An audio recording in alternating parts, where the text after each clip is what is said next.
থাকছেন, হয়তো পৌঁছাতে পারছে না, তাদের কি করণীয়? দেখো, পিতৃপক্ষ মানে পিতৃপক্ষের অবসান, দেবীপক্ষের সূচনা মানেই আমরা জানি যে মা দুর্গা আমাদের বাড়িতে আসছেন এবং আমরা তাকে আহ্বান জানাচ্ছি, বরণ করছি, তাই না? তো সেখান থেকে দাঁড়িয়ে কিছু কাজ, মানে যেটা তোমার ধরো মহালয়ার পরের অমাবস্যা ছেড়ে যাওয়ার পরেই তো দেবীপক্ষ শুরু হয়ে যায়। দেবীপক্ষের সময়টা সবসময় আমরা জানি যে ঘরদোর ভীষণভাবে পরিষ্কার পরিচ্ছন্ন রাখতে। আমি একটা কথা বারবার বলি যে কারোর হয়তো একটা বাড়ির মধ্যে 4টে রুম রয়েছে এবং 4টে রুমেই 4টে খাট রয়েছে, কিন্তু তার আর্থিক অবস্থা অতটাও সচ্ছল নয় যে 4টেই নতুন বেডশিট কিনতে পারবে। দরকার নেই কেনার, তুমি পরিষ্কার পরিচ্ছন্ন বেডশিট পাতো যেটার মধ্যে কোনো ছেঁড়া থাকবে না। আচ্ছা, ঠিক আছে। তো এইটা হচ্ছে মেন ব্যাপার। পরিষ্কার পরিচ্ছন্ন কথার উদ্দেশ্যটা হচ্ছে যে আপনি আপনার পরিষ্কার ঘরটাকে পরিষ্কার রাখবেন। নতুন কিনতে পারলে ভালো, না হলে আপনি ধোয়া পরিষ্কার রাখতে পারেন, কিন্তু যেন কোনো ছেঁড়া না থাকে।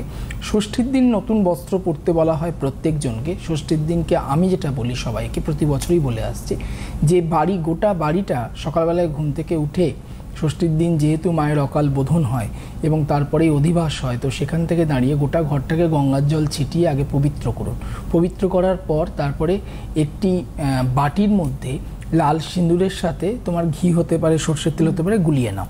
গুলিয়ে নিয়ে বাড়ির মহিলারা বা বাড়ির কর্ত্রী বা কর্তা যিনি রয়েছেন তিনি একদম বাড়ির যে মেন গেট রয়েছে সেই গেটের ডান দিকে তোমার ওম, স্বস্তিক এবং ত্রিশূল এই চিহ্নটি আঁকতে হবে এবং এই চিহ্নটি আঁকার পর আপনি নিচে অবশ্যই 5টা বা 7টা সিঁদুরের ফোঁটা দেবেন। এইটা কিন্তু প্রতি বছর রেখে দেবেন এবং এইটা প্রত্যেক বছর মানে প্রত্যেক দিন, যেমন নিত্য আমরা সন্ধেবেলায় সন্ধে আরতি দিই, বাড়িতে ধূপকাঠি জ্বালাই বা সকালে পুজো করি, যে কোনো একটা টাইম ধূপ দেখাবেন। এতে কি হবে, বাইরের নেগেটিভ শক্তি আপনার বাড়িতে ঢুকতে পারবে না এবং ঢুকবার আগে সে কিন্তু বাধাপ্রাপ্ত হবে।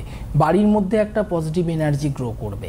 আপনাদের সবার মানে আমাদের প্রত্যেকেরই যারা মনে করছেন যে এই সময় বাড়িতে কেউ অসুস্থ ব্যক্তি রয়েছেন, দীর্ঘমেয়াদী রোগ নিয়ে কেউ বসে রয়েছেন, কোনো ব্যক্তি আপনার বাড়িতে রয়েছেন যিনি অনেক দিন ধরে বেড রিডেন, তারা কি করবেন, তারা এই পুরো পিতৃপক্ষ জুড়ে এবং অবশ্যই দেবীপক্ষে গোলাপি রঙের যে নুন পাওয়া যায়, রক সল্ট বলা হয় বা সন্দক লবণ বলা হয়, সেইটা দিয়ে কিন্তু একটু বাড়িটি মুছুন।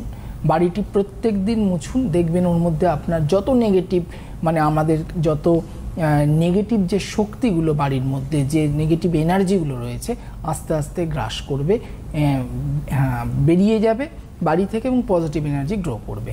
পাশাপাশি বাথরুম জায়গাটা হচ্ছে আমাদের বাড়ির মধ্যে বাস্তুর মধ্যে সবথেকে ইম্পর্টেন্ট জায়গা, যেখান থেকে নেগেটিভিটি গ্রো করে, যেখান থেকে রাহু আপনার চার্টের মধ্যে ভীষণ স্ট্রং নেগেটিভ এফেক্ট দেয়। তার জন্য কি করতে হবে, বাথরুম অলওয়েজ পরিষ্কার পরিচ্ছন্ন শুকনো রাখার চেষ্টা করবেন, এক্সস্টেড ফ্যান ইউজ করবেন, না থাকলে যতটা পারবেন মুছে রাখবেন এবং কোনো বাজে স্মেল যেন না আসে।